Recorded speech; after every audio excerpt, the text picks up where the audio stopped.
आज का पहला पाठ नबी ईसायास का ग्रंथ अध्याय 25 पद संख्याएं 6 से 10। प्रभु एक भोज की तैयारी करेगा और सबों के मुख से आंसू पोंछ डालेगा। विश्वमंडल का प्रभु इस पर्वत पर सब राष्ट्रों के लिए एक भोज की तैयारी करेगा।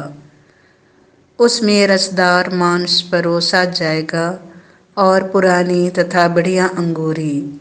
वह इस पर्वत पर से सब लोगों तथा सब राष्ट्रों के लिए कफन और शोक के वस्त्र हटा देगा। वह सदा के लिए मृत्यु समाप्त करेगा। प्रभु ईश्वर सबों के मुख से आंसू पोंछ डालेगा। वह समस्त पृथ्वी पर से अपनी प्रजा का कलंक दूर कर देगा, क्योंकि प्रभु ने यह कहा है। उस दिन लोग कहेंगे, देखो, यही हमारा ईश्वर है, उसी से हमें अपने उद्धार की आशा थी। यही प्रभु है, उसी पर भरोसा था। हम उल्लासित होकर आनंद मनाएं, क्योंकि उसने हमारा उद्धार किया है। इसी पर्वत पर प्रभु का हाथ बना रहेगा। यह प्रभु की वाणी है। संत मत्ती के अनुसार पवित्र सुसमाचार अध्याय 15 पद संख्या 29 से 37। यीशु बहुतों को चंगा करते और रोटियों की संख्या बढ़ाते हैं। यीशु गलीलिया के समुद्र के तट पर पहुंचकर एक पहाड़ी पर चढ़े और वहां बैठ गए। भीड़ की भीड़ उनके पास आने लगी।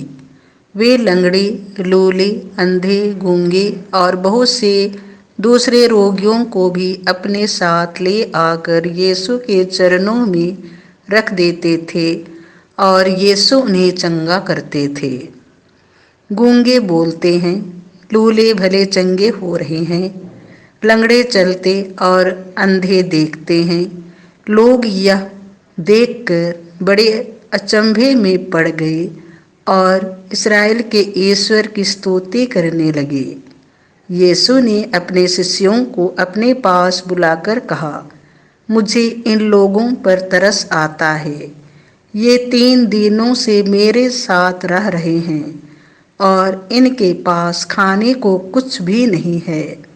मैं इन्हें भूखा ही विदा नहीं करना चाहता, कहीं ऐसा ना हो कि ये रास्ते में मूर्छित हो जाएं।